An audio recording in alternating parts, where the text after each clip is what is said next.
Congolais est capable de ressembler à boîte sa tomate. À ressembler à tomate à Malem, tomate au boîte comme le bio. C'est retiré par les gars. Mais on ne va pas laisser des étrangers venir occuper le pays d'autrui et si on veut le repousser, on devient génocidaire. Qu'est-ce que cela signifie? La RDC. Et aujourd'hui, on ne va même pas perdre une partie de notre sol en faveur de qui que ce soit. Et cela nous ramène à pouvoir s'asseoir autour d'une table. Au mal le Congo, on utilise la lettre K. C'est très spécifique. Je suis Afrique, Papa Guélor. Quand tu es Afrique, Papa Guélor. Faire pression à ma député provinciaux Yamboka. Mobutu Maréchal. Alobaka likamosi la authenticité na okena angle wana te kozongela makambo bokoko na biso na ndenge mwana asilisi na ifasika na yo boza ndenge moko te. Troisième testament tata moko avive yango azate yango tozoya nango shiko. Moïse avec leader de mais ça patriarche papa. Patriarche. Papa Denis Lesi asali makambo na Congo to ignore yango te. Merci beaucoup, révérend. Lingi makambo ya guerre parce que là il a côté gouvernement. Qu'est-ce qu'il va faire Bakambu, Moutoussami, et ça c'est Battons-nous pour la libération totale de la République démocratique du Congo, pas pour des... Merci beaucoup, madame et messieurs. Soyez les bienvenus sur votre émission Je suis Afrique. D'abord, on appelle si Nzambe merci. Nous sommes le 29 janvier 2026. Et merci à nos Tchangou Massina Petre Congo et sans oublier nos Paka Djouma. Bolinga Papa Afrique. Bonne année sur Bazana Kolwezi, Bazana Fungurume, na Saudimbo, na Lualaba, na Pessinombo Tebele, na Sika Bozali. On a biso na Katia France, na Paris, et puis na Londres, na Russie. Sans oublier le PDG Pichou Karande Mémoire, Moutoua Tambolaka, Mundela Sochamusapi, Zadian Kissi, Mutando Mundedi, c'est Papa Afrique, depuis Kinshasa, la capitale de la République du Congo. Lelo, nous allons continuer 7e épisode. Nous avons Nabiso Zunga Bonganga. Autoblagi sur sujet 3e testament. Et longo na Zunga Bonganga. Mbote mwana mboka Zunga Bonganga. Kumama lelo libela. Kumama lelo libela. Kumama zambe. Kumama lelo libela. Kumama zambe. Kumama lelo libela. Kumama lelo kumama lelo libela. Zambe abatoma kumama lelo libela. Kumama zambe. Kumama lelo libela. Kumama zambe. Kumama lelo libela. Siona yangoyo oya tomata na siona Zemashka oya tomata na siona siona yangoyo oya tomata na siona Mbote ndeko na ngai mbote siona yangoyo mbote ndeko mbote oya tomata na je suis mbote mbote ka c'est je suis africain mbote oya toi je suis africain non wana te Zunga Bonganga. Voilà. 3e épisode. C'est un épisode sur 3e testament. Lelo, avant d'abord kokota na 6e quoi lelo, tozwa appel mo kokota ki awa na tata otunaki mutuna na ye na verisa pesa ki epa ya Zunga Bonganga. Ereja ede biso. Voilà.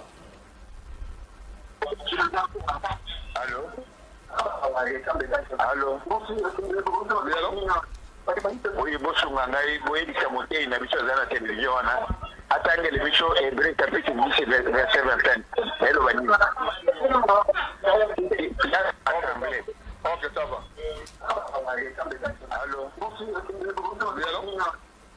Oui, bonjour, Nangaï, oui, il s'est monté une émission dans la télévision. Attendez l'émission Hébreu chapitre 10 verset 25. Hello, Bani. Voilà.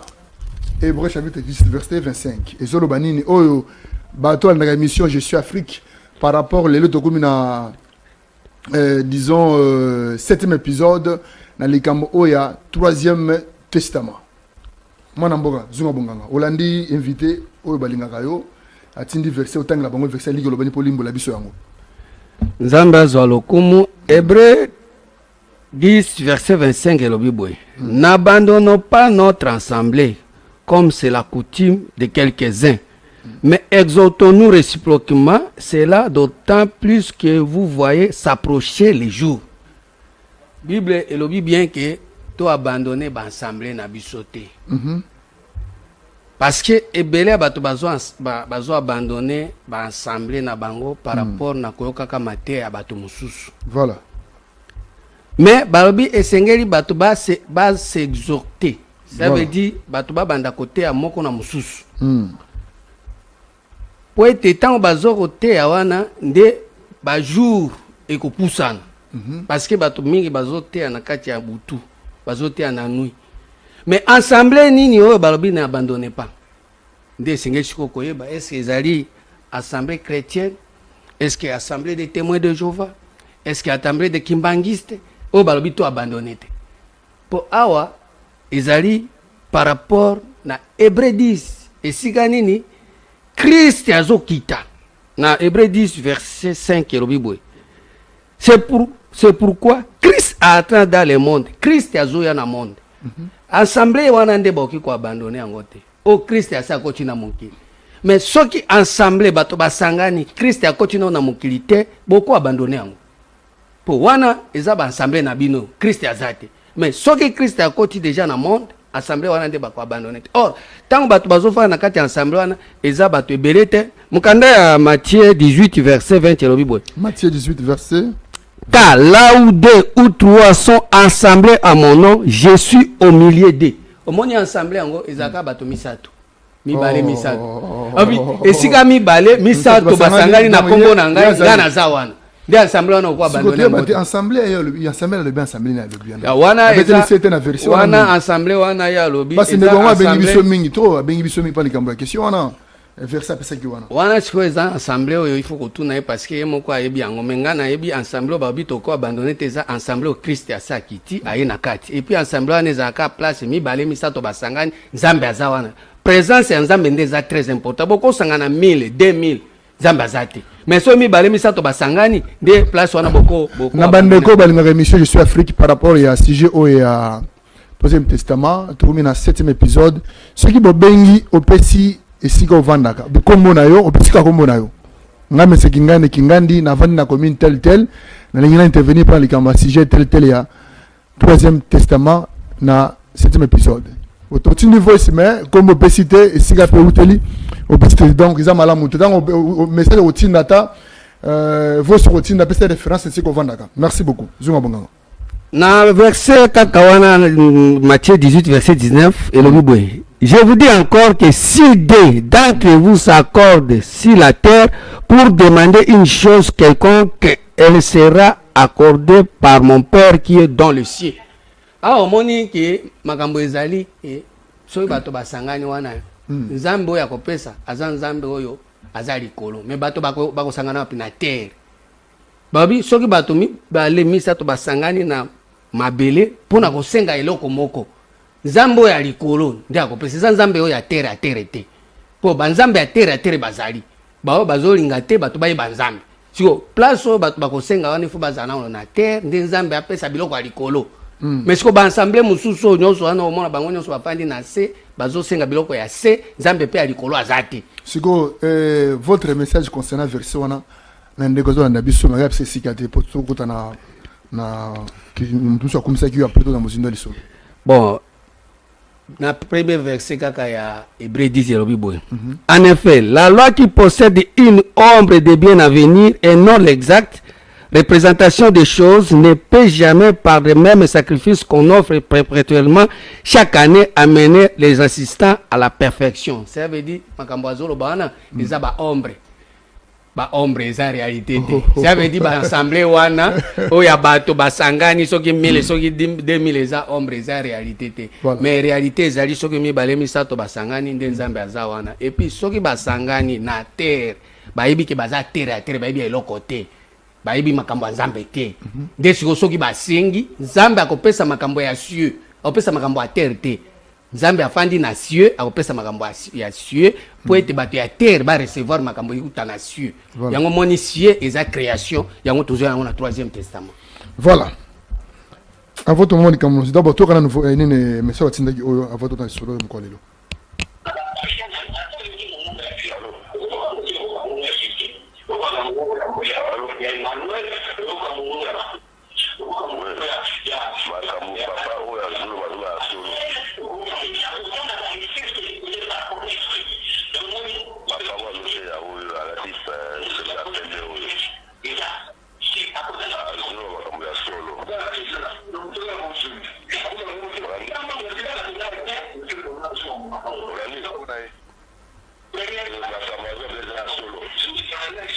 Merci beaucoup Zuma Bonganga.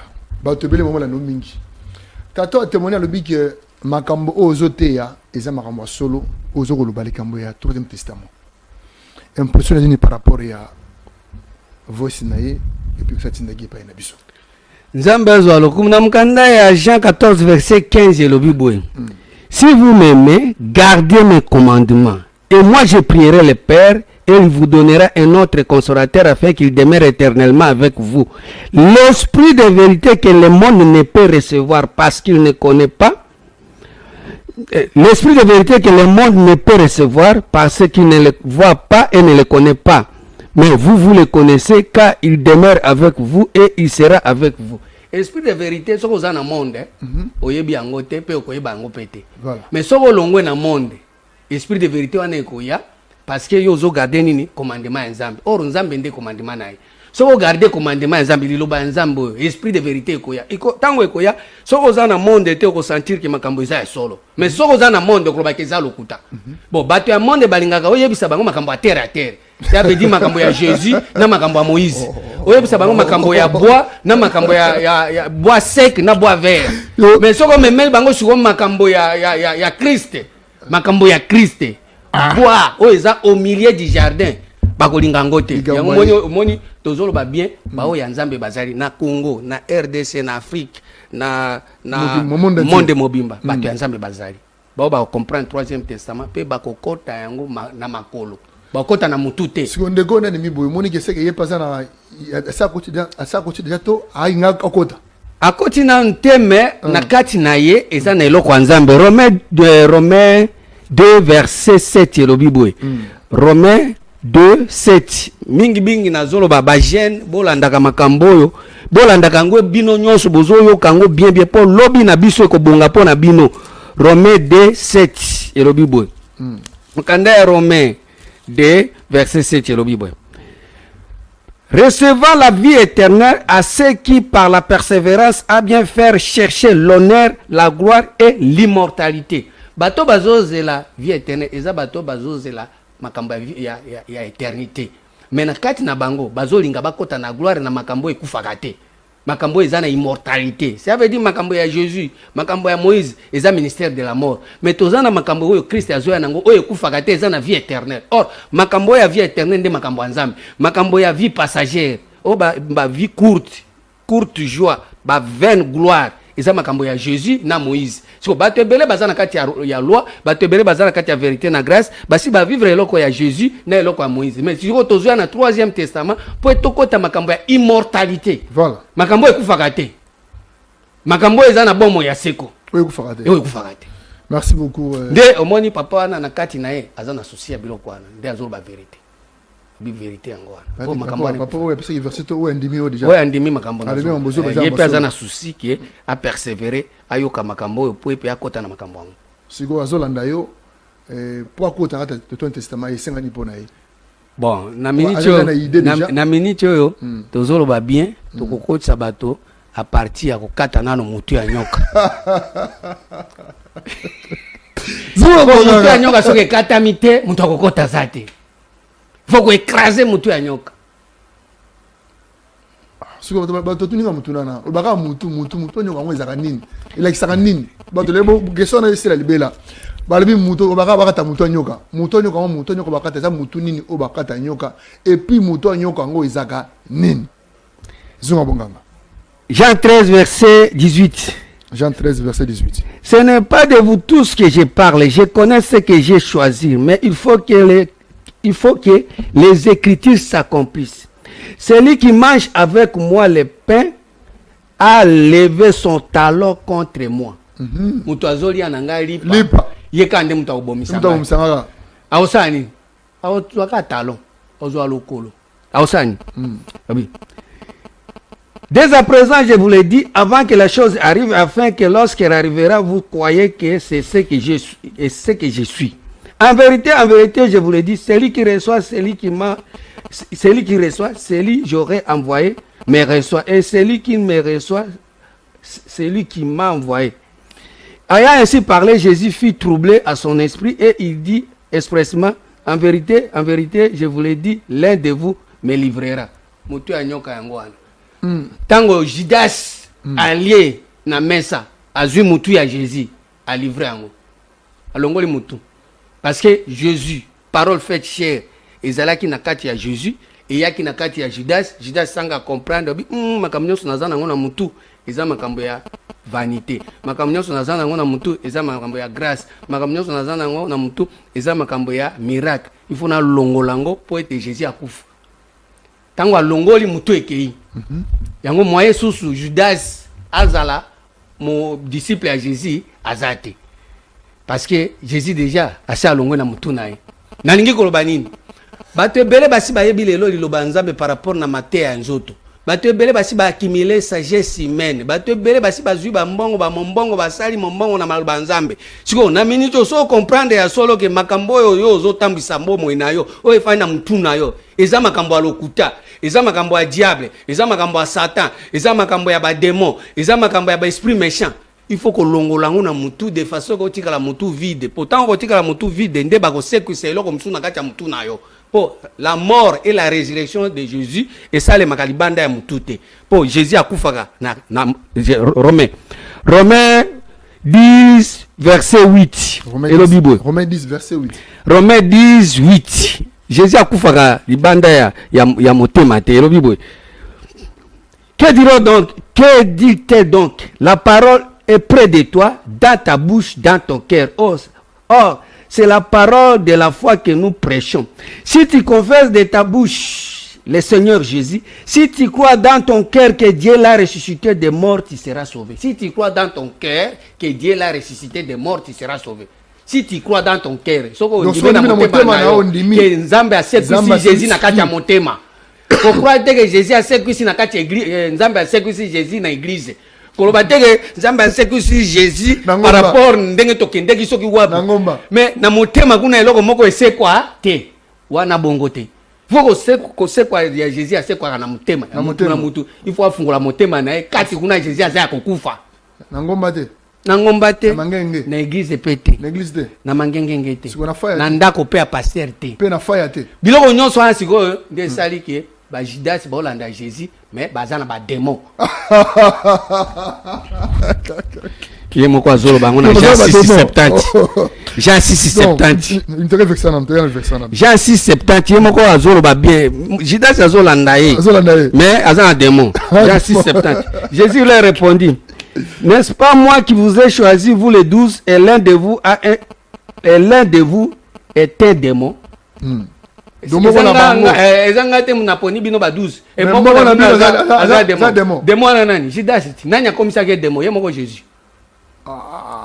C'est-à-dire quoi? Ce qu'on a ba matébéré en zoto. Ce qu'on a matébéré à l'okuta. Yeba ko ozo fanda na mesa ya ba démon. Okondisa ba démon ebele na mutu. Yango moni Jésus tango azokumba yo okende poto okobala mbula eza ya yo mama no asandoki famille mobimba bandoki quartier mobimba bandoki yo kaka nde mosantu ba demo bakozanga te obando tambolo zo banga boye po ozana ba demo légion siko matea wana nde se fandeli bato abanga azobanga biloko nyonso azobanga lipapa biloko nyonso au nom de Jésus place ata Jésus azate mais au mona tie Jésus siko biloko nyonso esali ba démon de biloko Judas azala tango siko comprendre bososoli solo ke makambo nyonso zana litomba te fona ndimela Christ il faut na boma Jésus pour Christ ase quoi azaki mekana yako c'est pendre zunga bonganga c'est pendre alobi ngai bon toko tsoma le mama na mozindo ya likambulelo mutu ezali boye avant de continuer le jardin tu as d'abord le likambo ya mama oyo ezaka na mwana libumu lolenge nini oyo mwana zakata libumu na bota me libanda te me zambe déjà asepe na mwana anati zambe azwa lokumu na mkanda zakata libumu nani mutu me libanda te mwana za na innocent mowe ozala mwasi ozala mobale ozala mapasa mais zakata libumu zambe déjà sepe na mwana anati pona nini bon pour une mobilité Namkanga Romains 9 verset 10 et de plus il fit ainsi de Rebecca qui conçut d'Israël Isaac notre père car quoique les enfants ne fussent pas encore nés et qu'ils n'aient fait ni bien ni mal afin que le dessein de l'élection de Dieu subsistait sans dépendre des œuvres et par la seule volonté de celui qui l'appelle, il fit dire à Rebecca, l'aîné sera assujetti au plus jeune, selon qu'il est écrit. Moi, nano abotamite. Nakati alibumu. Zambe déjà sa poni moi na libumu. Nano abimite aibi ko sala mabete aibi ko sala malamu te mais zambe nakati alibumu déjà sa poni moi na lobi moi na oyo ya leki akozala akoleki la yaya nae. Ça veut dire Esaü na Jacob. Sikoyo yango moni lelo bato ebele bazolanda nzambe bazo vérifier libumu te. Or makambo nyonso ezo sala pasi lelo epa nzambe po lelo tozo détruire musala nzambe to détruire lo banzambe eza zanga ko identifier libumu ya mwana libumu place mwana azali. C'est-à-dire quoi? Par rapport na ba conception nyonso na makambo nzambe bato bazolo ba makambo nzambe mwana déjà abotami c'est-à-dire babimisi maloba mais na kati kuna va botama na kati ya motei na kati ya pensée ya motei avant que oloba na kati ya pensée nzambe azo vérifier nzambe azo mona ke déjà na kati ya libumu makanisi oyo za na kati na yo yango nzambe azo identifier yango moni lelo bato ebele bazoloba na ba makambo nzambe bazo te makambo nzambe mais na kati na bango bazo ko identifier te yango siko nzambe ya talaka nde na kati nzambe atala na kati mais libanda te yango wana moni lelo bato ebele siko bazo bimisaka bana mais na kati bayebi nzambe te. Est-ce que moi si on a ça qui le sous ça qui mabe eza problème ya moi si te eza problème ya zemi si zemi na bibo zemi ezali mais siko on habite ta ko check zemi na ndeza ma betonné parce que moi na moi na bébé nzambe mo le biete moi na zali pambolé ou te pas t'attendre siko moi na zali pamboli moi na zakata libumu amona ta mokili boete mais nzambe sepe na nzambe sepe na mwana ngote eni ko loba nini Esaïe 66 verset Esaïe ya papa Esaïe ya famille to esika mana utelaki. Esaïe 66 verset 7 avant que l'éprouve de douleur elle a enfanté avant que les souffrances lui vinrent elle a donné le jour à un fils avant que mutoazo apasi ya kobota asa botaki déjà ça veut dire avant que mutoalo ba makambu na kati ya makanisi na ye déjà asa tiaki likanisi ya mabe yango moni tolobaki avant que mutoa tongandako asala ka premièrement conception si o bato derma bazana bongo ese beba maloba nyonso bakoloba et pas nzambe asa détaillé déjà que za maloba mabe puisque mwana nanu abota mite mais na kati ya ba penser makambo ya mabe za na kati ya mutu olobeke bato baya bongo ese beba bongo ese beba mais siko tango bongo ese beba tango azoloba makambo yoko kanisa ki alobi makambo nzambe nzoka nde nzambe asa condamné déjà bongo nzambe asa condamné déjà conscience nzambe asa condamné déjà pensée yango moni lelo liloba nzambe bato bakomi koboya na bible bato mususu o bible yake eza ba mindele bible yake bible eza tolongolango par rapport à quoi par rapport na o bazoyoka mais na kati kuna wana soso atakisi de noir pardon wana atakisi de noir ngana atake mutu te tena lobika ande façon ngana zo atake mutu te ah nazoloba par rapport na makambo bato bazoyoka façon ezolobama eza façon nzambe azokanisa te ngapena boyite tuni mutu ata journaliste il faut répondre ngai yango wana sikoyo nazoba bien qui n'a jamais entendu pareille chose qui n'a jamais vu rien de semblable. Un pays peut-il naître en un jour? Une nation est-elle enfantée d'un seul coup?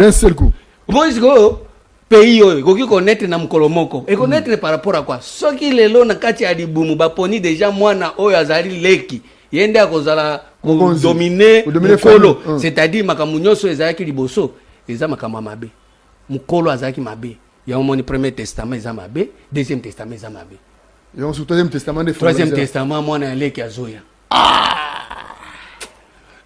Gamboyo, Siona yangoyo. Boya tomatana Siona Siona yangoyo. Boya tomatana Siona Siona yangoyo. Boya tomatana Siona Siona Boya tomatana Siona. Oh ngomba ya bateye. Boya tomatana Siona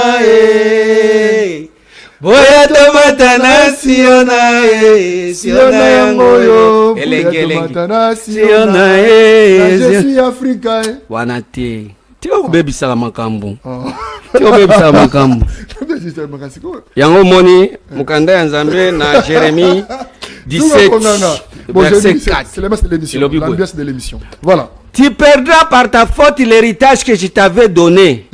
Je t'asservirai à ton ennemi dans un pays que tu ne connais pas, car vous avez allumé le feu de ma colère et il brillera toujours. Moi, je suis la kanda nzambe colère na ye ona. Ba père d'héritage parce que makam nyonso nzambe alubi na Bible mutu atamo ko azo vivre. Respecta made. Atamo ko azo respecter azate. Mutu atamo ko azo respecter azate. Subabi boye. Toto ngate metro ba ba tana ba biso ba tana ba biso te. Est-ce que bandeko otomona ho batera biso mangombe belebele nous sommes bakana siki batita malobo bimba nini comme mama balobakate verset 5 le Bible ainsi parle l'Éternel. Voilà verset pardon. Jérémie 17 verset 5. Ainsi parle l'Éternel. Maudit soit l'homme qui se confie dans l'homme. Déplace ma bébé. Bato bazo se confier na bato. Mais au lieu de se confier na Éternel, au lieu de se confier na Christ, bakomi ko se confier na bato. Na badadi. Bato bakomi banzambe. Badadi. Bato bakomi banzambe. Kasi badadi kasi. Bango nyonso. Ainsi parle l'Éternel. Maudit soit l'homme qui se confie dans l'homme, qui prend la chair pour son appui, qui détourne son cœur de l'Éternel, qui détourne son cœur de l'Éternel. Ah, Zambe, patient. Le salut monté, c'est monté, man, le son Zambe. Baboy monté, mais écoute ma cambanza. On a Zambe, maman Zambe écoute ta monté, man, été. Baboy, na monté ma mort. On a c'est la volonté de monter. Il est comme un misérable dans le désert, il ne voit pas arriver le bonheur. Il habite le lieu brûlé du désert, un terre salée sans habitants. Ça veut dire Brosala Makamunion sur Brosala.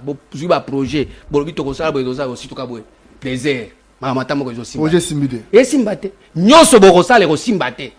Parce que bozu motema, bo baloli yango, bo pesi yango batu. Olia kozwa motema ko pesa yango Nzambe, bino bo pesi yango batu.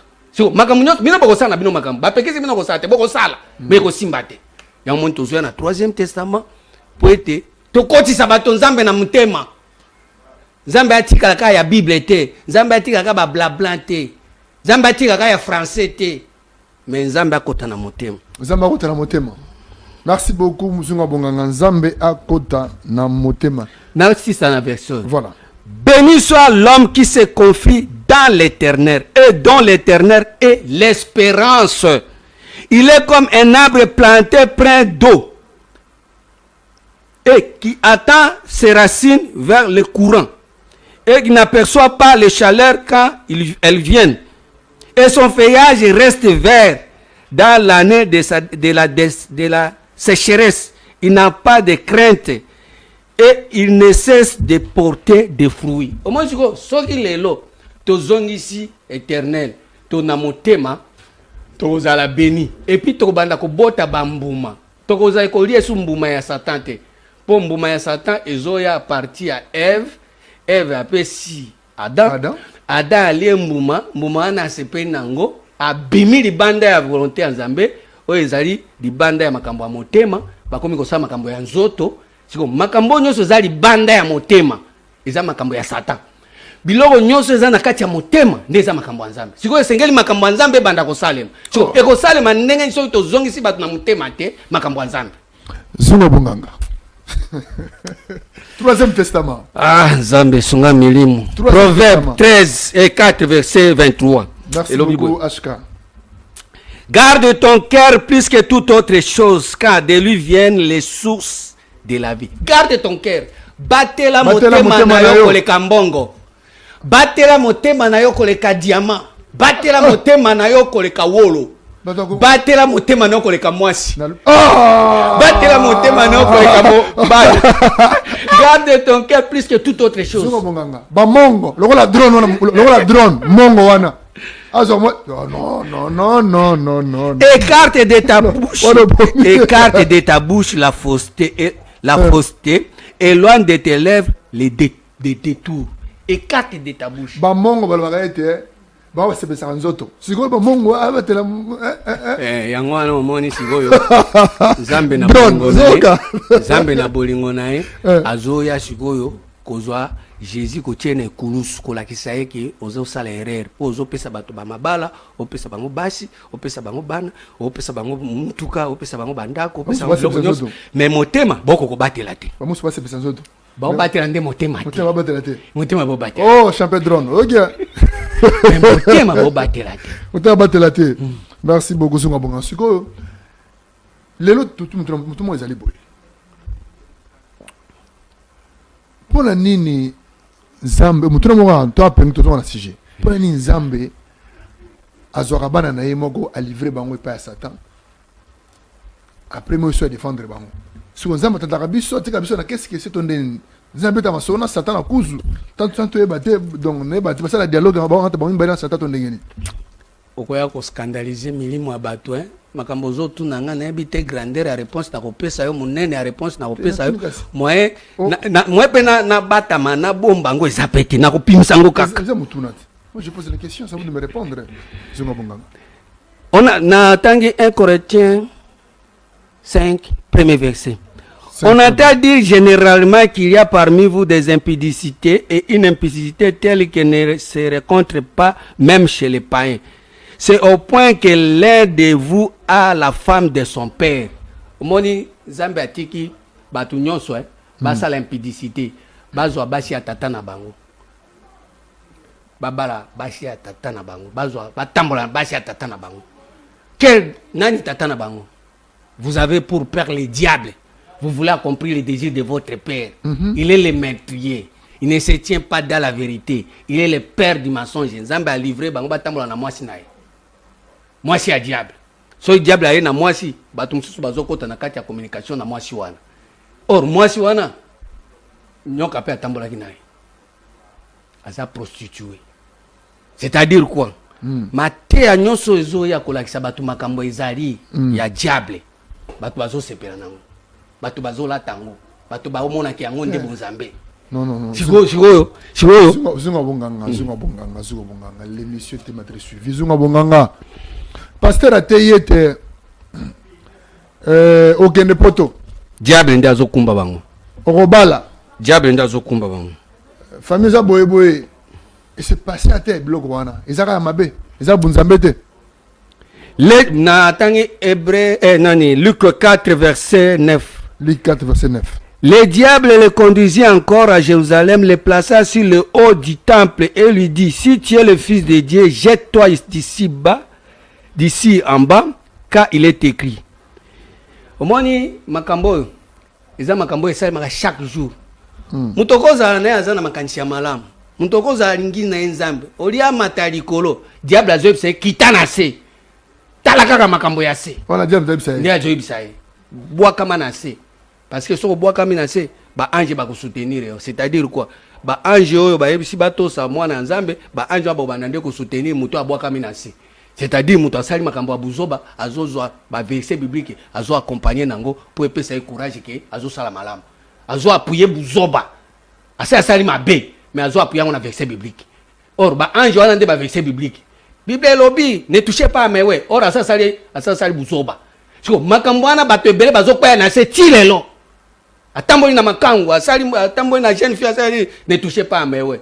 Siko biloko wana nyonso. Tata oyo azokumba eza diable. Ya omoni lelo bato ebele bazawana aveugle azokumba aveugle ba continuer ka kotambola. Oh soki aveugle azokumba aveugle. Mukanda ya Luc 6 verset 39 de la Bible. Il a dit aussi cette parabole. Un aveugle peut-il conduire un aveugle? Ne tomberont pas-ils ne tombera-t-il pas tous deux dans un fossé? Bakokweya bango nyonso na libulu te. Nde oyo mutu azosala azotambolaka na bana basi ya jeune fille en église ne touchez pas mais ouais. Nayo mutu ozolanda ye. Nayo mutu ozolanda ye. Bino nyonso bakokweya na libulu. Touchez pas mais ouais. Siko nayo mutu ozondimela ye, yo mutu ozoapuye. Bakokweya ka na libulu po ya za aveugle, yo pe za aveugle bokeka na libulu. Ozomona ete mama wazali mwasi ya libala azotosa dadi koleka mobali na ndako mama zo respecter ba rendez-vous nyonso tu ya église mama tosa ba mama nyonso tu église ba église oyo pasteur mama to sango oyo mobali na yezo to sango te réponse kaka dadi alobaki ozomona ke outi musala boye oza kolema na ndako. Moi, c'est mon nom déjà. Parce que le moi, le lien, après ce moment, au là, après ça, au Sumba. Moi,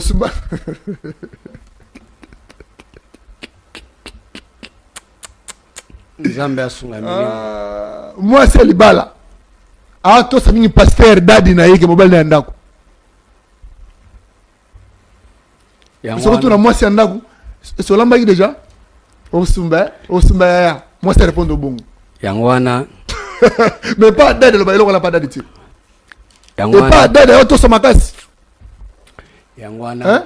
Alors, on a drone. Donc, on a drone. À tous drone. À bangi drone. Yangwana, il faut qu'il y ait un troisième testament. Yangwana, il faut qu'il y ait un troisième testament. Bisou nyonso, monde mobile. L'église nyonso, bah, il y a un troisième testament. Siko tangu mona na siko exemple soki mona na botamaki siko atanza malinga gete soki abotamaki anga sala ni par comme ligne. Bon na minute yo Malachi 1 voilà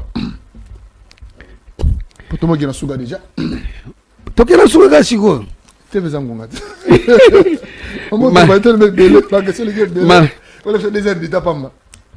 Malachi 1 verset 6 voilà un fils honore son père et un serviteur son maître. Si je suis père, où est l'honneur qui me dû? Si je suis maître, où est la crainte qu'on a de moi? Moi, je suis aux moines. C'est premièrement, kobanga nzambe. Pour ce que bangi nzambe, okolingate osala makambo yo, ezo sepesa batu, mais nzambe ezo sepesa ete. Et c'est ko pesa nzambe honneur.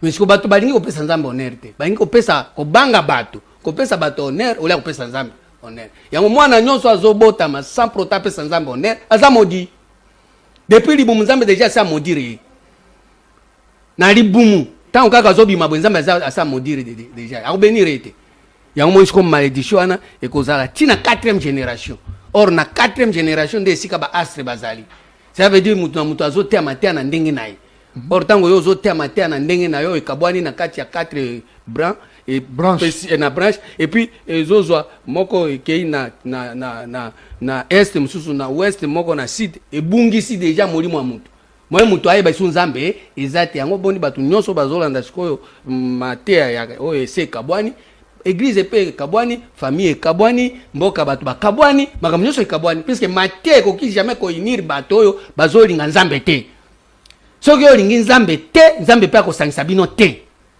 Donc, c'est obligatoire, il faut l'inganzambe. Nzambe nde apesa asala ka apesa unité. Matea nzambe nde apesa ka unité. Matea bato apesa division. Pour que ngaza mutia boy, ngaza mutia. Si vous prenez ça nzambe zaka moko. Bible zaka moko. Quand même verset wana. Au moins na muto ata ya biso ndenge mususu. O ko to abakisa ndenge mususu ko abakisa makamona bango moko ba dadi to ndenge ni. Jean 3 verset 31. Exemple to verset otanga wana. Muso otanga ngo atia commentaire na ndenge na ye. Jean 3 31. Est-ce que maman ça atia commentaire? Mais otanga c'est l'Éternel. Celui qui vient d'en haut est au-dessous de tous. Celui qui est de la terre est de la terre. Il part comme étant de la terre. Celui qui vient du ciel est au-dessus de tous. Toza na 3 catégories à bateau. Bateau aoki koloba makambo ya likolo, oya koloba makambo ya ciel, na oya koloba makambo ya terre. So bateau misato wana nde bazo exercer ministère na kati ya liloba nzambe parce que les mêmes paroles to koloba ngo na ndenge ya niveau ya supériorité on azoya na 3e testament, makambo ya likolo, la sagesse d'en haut. même parole tokolo belango na niveau ya Jésus par rapport na grâce eza makambo ya ciel tokolo bela makambo par rapport na Moïse par rapport na makambo ya terre à terre yango mo sikoyo par ndenge Nzambe atinda aza libre atiki bato bazala libre mutu mutokolanda muto ya lingi ça veut dire okolinga Moïse okolinga Jésus te okoye pa ya Christ poto kotso na 3e testament eza foti ya mutu te eza foti ya Nzambe ndenge alingi kobungisa bato yemo ko Nzambe nde aponaki ndenge wana po alobi na Matthieu 11 verset 25 Matthieu 11 verset 25 elobi boye Matthieu 11 25 elobi boye. À ce temps-là, Jésus prit la parole et dit, je te loue, Père, le Seigneur du ciel et de la terre, de ce que tu as caché ces choses aux sages et aux intelligents, et de ce que tu as révélé aux enfants. Abombi makambunae na bato baza sage, abombi na makambunae na bato baza intelligent, azui afungoli yango sikoyo pona bana mike. Yango moni tozolo baboye. 3e testament, soko zongi mwana muke te okota te. Il faut zonga mwana muke. Il faut zonga mwana muke. Kweso lingaka bana. Pardon? Bazamba lingaka bana. Zamba lingaka bato baza bana lingi bana te ba bébé ya 7 mois 8 mois to 2 ans to 15 ans. Non, Jésus alingi bana. Bana wana eza bana okoza mukolo mais omizongisi mwana parce que soko za mukolo okota te. Mukanda Matthieu 18. Le Bible.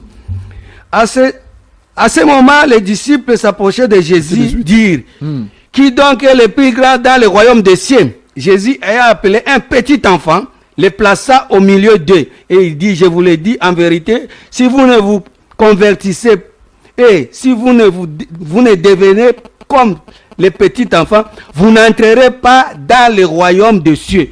Ce qu'on se convertit, Matthieu 18. Ce qu'on se convertir, on conversion, on bingai na kotika na Moïse, na kotika na Jésus par fait cher. Okoma mwana mukete okomikitisa te ozala embrete oza toujours kopesa ba argument na yo par rapport na bozoba oyo ozosala mais siko soko ndimi komikitisa ndio okota royaume des cieux po royaume des cieux premièrement bakanga porte nango batu ba okota te balingi pe batu ba mikotisa na kati te par rapport na Matthieu 23 verset 13 obigi royaume nzema bakanga porte nango mais royaume des cieux bakanga porte nango bango moko ba okota te balingi pe batu ba okota te Matthieu 23 verset 13 malheur à vous scribes et pharisiens hypocrites, parce que vous avez fermé aux hommes les royaumes des cieux, vous n'entrez pas vous-même et vous ne laissez pas entrer ceux qui veulent entrer. Bakangi porte, bakotate, balingi pe bato bakotate. Mais soko lingi okote faut ozonga mona muke. Mais bato ebele balingi ozonga ba mikete bakomi ba mikolo ngana yebi ngana tanga der na voyager talanga Nzambe asalela nga makambo minene na somba bandako ngai ne na bala na zo ba mbongo ebele kande ngozo mona nga boyeboy mais royaume des cieux ndoko kotate. Biloko na yoko zwango mais royaume des cieux kokota te po lingi okona mwa mukete. Siko na bato sa prophétie ya makasi belé wana o esale marate balobaka pona bango nini oyo 3e testament et préparé pour la banque. Mais na baki jour wana ki porte ça mukena ya munene porte ya mukena bato belé bazoko tate mais ya munene nde bazoko te be bato ya minene baza parmi bato bazo ba makambo lobi wana ba porte ya minene bato bazo marcher selon la chair balingi biloko wana mingi Nzambe alingi bango te mais balingi biloko Nzambe siko na minute onenge to babwe Nzambe azolinga siko bato bakota na porte ya muke or porte ya muke ezali marcher selon l'esprit selon Galates 5 verset 16 mais bato balingi ko marcher selon l'esprit te bato balingi ba marcher selon la chair yango moni siko chair et ses yeux impact munene makasi na nzoto ya bato nyonso balingi nzoto so tango tokoyebisa bango ke na minute oyo toye na makambo mosusu esengeli totambola mokanda ya Galate 5 verset 16 elobi boye Galate 5 verset 16 j'ai dit donc marchez selon l'esprit et vous n'accomplissez pas les désirs de la chair bato ebele balingi ko marcher selon l'esprit te. Donc il faut marcher selon l'esprit. Voilà. Mais si vous marchez selon l'esprit, vous boire que ça Moïse. Si vous marchez selon l'esprit, vous boire que ça Jésus, vous boire que Christ. Nous devons selon l'esprit. Après je suis ah boire que Jésus pourquoi? Parce que Jésus n'est pas mariwa. Mais le mariwa n'a pas été non? Mais si vous êtes mabé, liwa eza mabé. Nzambe ingate bato bakufa. Liwa eza kapé ya Nzambe te. Mais Nzambe liwa eza kanani? Zana tanga 1 Corinthiens 3 verset 21. Mais besoin de pardon. Satan n'a rien créé. bon wana kozonga makambo susu nazolo baboye na mkanda ya 1 Corinthiens 3 verset 19. Car la sagesse de ce monde est une folie devant Dieu. Aussi il est écrit, il prend les sages dans leur ruse. Encore et encore, le Seigneur connaît les pensées des sages et sait qu'elles sont vaines. Que personne donc ne mette sa gloire dans des hommes, car tout est en vous, soit Paul, soit Apollos, soit Céphas, soit le monde, soit la vie, soit la mort. Soit la vie, soit la mort. Voilà. Ils ont comme Nabino, ils ont comme Zambete. Ils ont la vie. Pourquoi? Parce que tant Nzambe atiaki arbre de vie au milieu des jardins, atiaki riwate. Riwe yaki tango apesi bango arbre à connaissance du bien et du mal. Or, arbre à connaissance du bien et du mal, les a Moïse na Jésus. Arbre à connaissance du bien et du mal, les a Jésus. Mukolokoli yango kokufa. Soko okangami na loi, okangami na grâce, liboso Nzambe komona na te. Donc ça veut dire que non, on a 5e épisode que troisième alliance pas trop kufate. Na troisième alliance au kufate parce qu'il y a un makambo éternité. Ils ont un makambo vie éternelle, ils ont un makambo immortalité. Si tant qu'on compte na makambo troisième testament, on comprendre que non, ba vie on nyonso zaki nango liboso par rapport na loi, par rapport na grâce, ils ont ba matabisi, ils ont ba faveur. Mais au travail qui na kati ya jardin te pour se retrouver na arbre, il y a vie éternelle. Si on a mis tout le baboué, bato bazo kufa poani pour balingi Christ te. Elobi bien. Elobi boy na continuer. Elobi.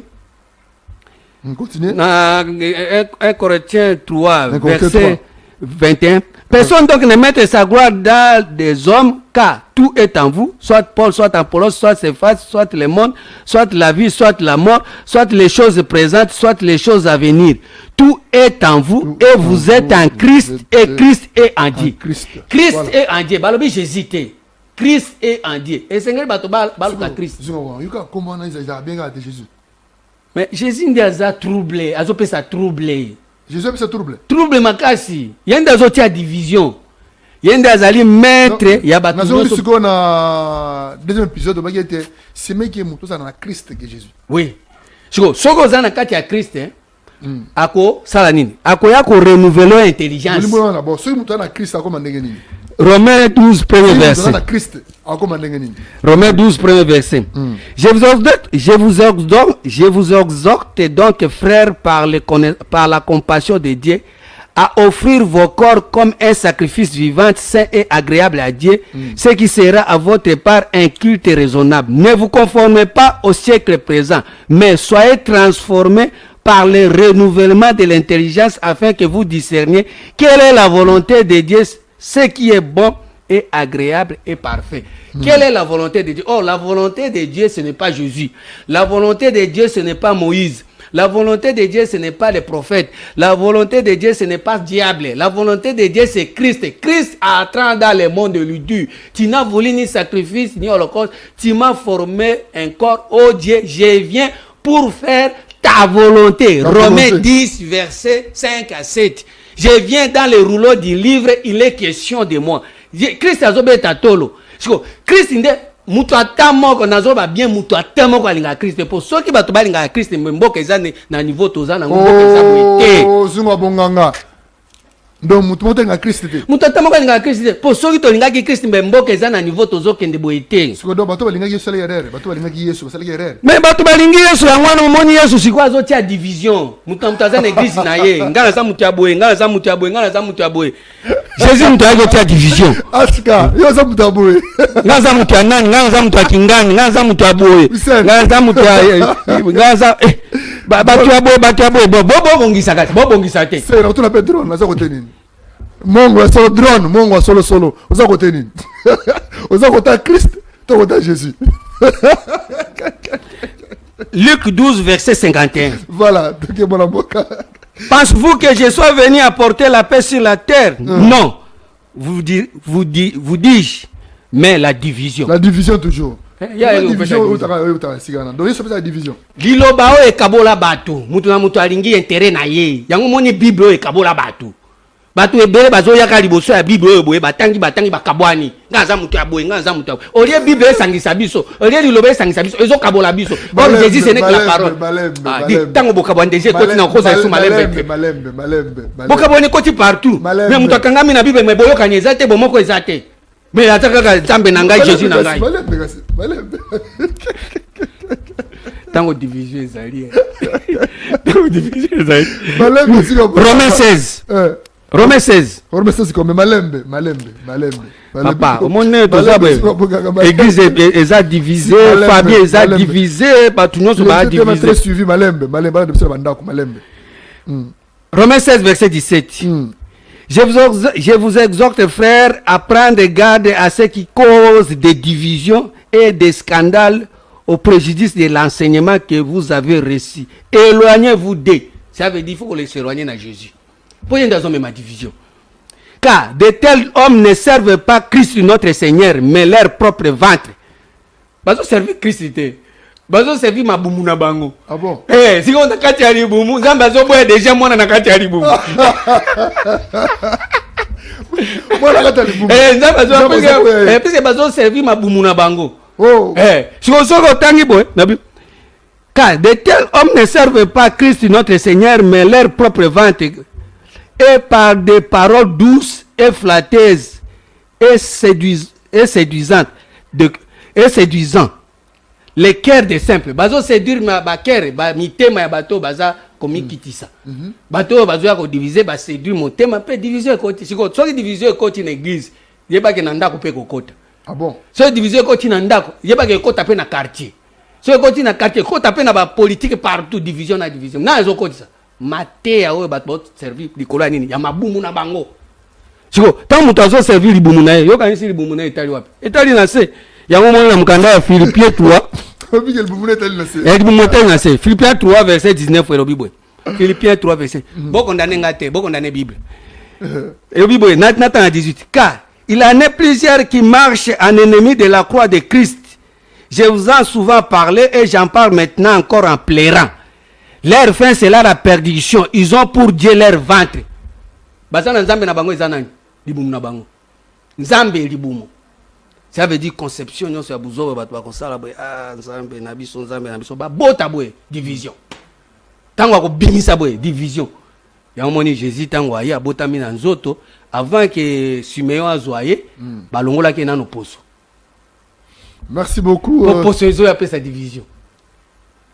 Donc, Poso, ils ont fait sa division. Cher, nous autres, batbani lingi mingi. Yango zomo la division ils ont côté. Ya lingi kaka yende azala bien ba mususuté. Avec Christ, tout ça va changer. Ouais. Selon Zunga Bonganga, Troisième Testament. C'est quoi Simeon ayambaki Christ, ayambaki Jésus. Zana. Nous sommes déjà Simeon ayambaki Christ, ayambaki Jésus. Comment fait-il? Pour bateau bazoyamba Jésus bazawana baotika la aveugle. Luc 2 verset 25. Luc 2 verset 25. Et voici il y avait à Jérusalem un homme appelé Simeon. Cet homme était juste et pieux. Il attendait la consolation d'Israël et l'Esprit Saint était sur lui. Il avait été divinement averti par le Saint-Esprit qui ne mourrait pas avant d'avoir vu le Christ du Seigneur. Avant d'avoir vu le Christ du Seigneur. Pas Jésus. Nazobeta tsete bato baningi Yesu bato nyonso baningi Yesu. Bois vert.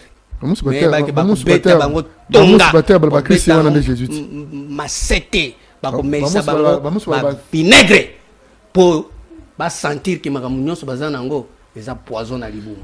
Merci beaucoup Zunga Bonganga. D'abord, Nabosani Tokopé Sambote, le PDG Junior Malaïssa. Ce n'est pas parce qu'il a l'argent, mais c'est parce qu'il aime les gens. Le PDG Junior Malaïssa. Moto. Le PDG Junior Malaïssa. Ce n'est pas parce qu'il a l'argent, mais c'est parce qu'il aime les gens. De la part des Papa Afrique. Et sans oublier de saluer les PDG Pichou, Karande, Mémoire, Nakata Poto, Moutoua Lekaka, Mundela Chamusabi, Mutandu Mundedi. Zadian Kissi. Madame Agnès Siambambo, sans oublier saluer bébé Roberto Prince Garmiel. Merci beaucoup. Zoa Bonganga, Tomé Nasuka déjà émission. Quel est votre message européen sur la alliance dans Mano et Zangata les Bomo? Mais ça me dit c'est qui n'a été. Matthieu 3, verset 11. Tobandatana 10. Déjà le cogné est mis à la racine des arbres. Déjà le cogné est mis à la racine des arbres. Ça veut dire que c'était à Kokauka. Na bois vert. Ça veut déjà ça a été l'Ikwangola. Sur l'Ikwangola, sur le cogné. Pour être à Katakata banzete wana. Pourquoi? Parce que bateau bazo landa Moïse, bateau bazo landa Jésus. Bazo koka ko produire ba fruit digne de repentance. Déjà le cogné mis à la racine des arbres. Tout arbre qui ne produit pas de bons fruits sera coupé et jeté au feu. Moi, je vous baptise d'eau pour vous amener à la repentance, mais celui qui vient après moi est plus puissant que moi, et je ne suis pas digne de porter son soulier. Lui, il vous baptisera du Saint-Esprit et de feu. Tozoya kotala makambo eza libanda te. Tozoya kotala makambo eza na kati. Siko na kati kuna obana omona makambo oyo tozolo ba oyo ezobima moto. Tanto ezotungisa yo bia mwana mbali oyo azobebisa biso makanisi azobungisa biso non. Tozolinga siko tosala discernement, toza na réflexion parce que moi la sagesse, j'ai pour demain le discernement. Je possède la science de la réflexion. Mukanda ya Proverbe 8 verset 12. Et c'est que tu vas réfléchir ba congolais, ba chrétiens, musulmans, protestants, kimbangis, témoins de Jéhovah. Ce qui tu réfléchis bien, tu yambi Christ. Christ wana so to yambi eza mutute eza esprit mobimba esprit de Christ so ke koti na kati na bomo ina biso na kanisi ekolongola biso ba pansha nyonso tozoluka pona ba intérêt na biso ekopesa biso penser mususu toluka makambo ya Nzambe o eza na éternité or makambo ya éternité wana toko vivre yango ndenge toza na bomo iboye eza makambo te ozela nano ke na mbecheke po so ke na mbecheke zote ko sala esu musala te esprit ekota na kati ya nzoto a partir esprit ndenge zo commander nzoto ndio za na capacité ya ko makambo Nzambe alingi mais soki lelo on se débarrasser nzoto se débarrasser na esprit soki na mbeteke ko sala esu Nzambe ndenge nini yango moi tozoya na 3e testament pona mutu nyonso to boy mutu atamo côté puisque Nzambe alingi azongisa bato na jardin sika tiaki arbre de vie wana atozaki na poussière wana atoza na poussière bazwaki mutu na poussière nde batie na kati aboyaki na ende ko travail mais bino ndenge bomoni passe déjà po boy comme déjà na poussière bozwi ba poussière ebele ba biloko Nzambe asombi asali mais passe ezo la te mboka ezo changer te makambo bazo nyokwa okolinga ka to continuer na passe ya ba entre tali loba ya solo ezoya entre tali loba ya vérité ezoya o continuer ka passe yo za bien baninga bazo souffrir mboka ezo souffrir makambo ezo simba te non biso nyonso to mikitisa tozonga bana mike à travers 3e testament eza esprit mobimba soki to lati lelo ekobongisa nano liboso libota na biso ekobongisa ba place nyonso to fandi ba environnement ekobongisa pe mboka ekobongisa pe Afrique ekobongisa pe monde mobimba eza alliance mobimba Nzambe asali yango o eza na makambo ya éternité eza makambo soki Nzambe akomi na mitema okobanda kotanga ba livre wana boye tango tangi bobi livre eza ya Nzambe ya solo eza su Bible te mais eza bomo ya mutu. Merci beaucoup mwana mboka Zunga Bonganga tokomi na suka émission ya Mukwalelo le 29 janvier 2026. Aux qui conclusion, il y a 7e épisode pour les Cambra, 3e testament et 8e épisode de le lengue ne moutok aux Christ à travers 3e testament. Et puis trop chuter les Cambra, importance à Christ dans le jardin et à Randengenin. Il y a un autre robet à ma solo dans 8e épisode dans mon colossal Koya, ceux qui t'attendent Zambé. Puis sur ma casse on va partager beaucoup de sujets et c'est une émission socio-politique. On a besoin de une émission, des numéros là, contactez-nous. Et puis n'oubliez pas, il y a Zunga Bonganga. Il faut soutenir. Quand on a trop, on a Londres par-ci par-là dans Narbiso, on soutenir on a besoin de soutien financier, moral, conseil, non c'est tout. Nous beaucoup toujours nous sommes non se prendre soutenir parce que le bail des APTT ils a facilité va te belé mais tu vas aussi bébé déjà et moi le bail qui est très bien qui me trouve dans faut katayango.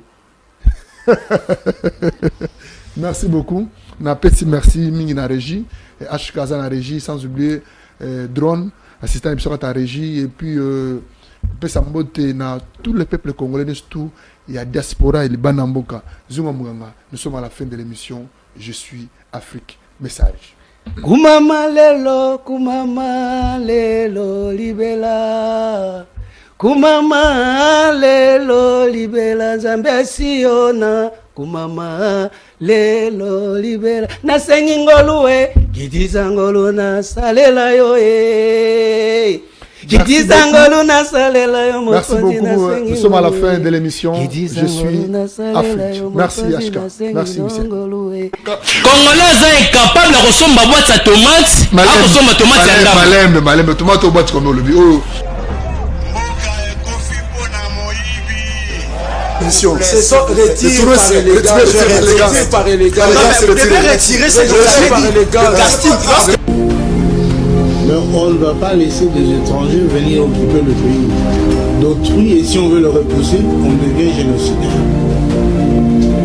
Qu'est-ce que cela signifie? La RDC. Et aujourd'hui, on ne va même pas perdre une partie de notre sol en faveur de qui que ce soit. Et cela nous ramène à pouvoir s'asseoir autour d'une table. Comment le Congo, faut qu'on utilise la lettre K. C'est très spécifique. Je suis Afrique, Papa Guéla. Quand tu es Afrique, Papa Guéla. Faire pression à ma député provinciaux Yamboka. Mobutu Maréchal, alobaka likamosi la authenticité. Donc na angle wana te kozongela makambo bokoko na biso na ndenge. Mwana asilisi na ifasika na yo bozandenge mokoto. Troisième testament totamoko avive yango azate yango tozoya nango sikoyo. Moïse est leader de Dieu. Mais ça patriarche papa. Patriarche. Papa Denis Lesi asali makambo na Congo to ignorer ngote.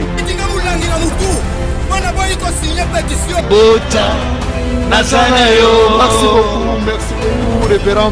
Lingi makambo ya baguerre te parce que ngai na koti gouvernement te. Qu'est-ce qu'il va faire Bakambu, Moutoussami, et ça c'est Yori Wizeye. Battons-nous pour la libération totale de la République démocratique du Congo, pas pour des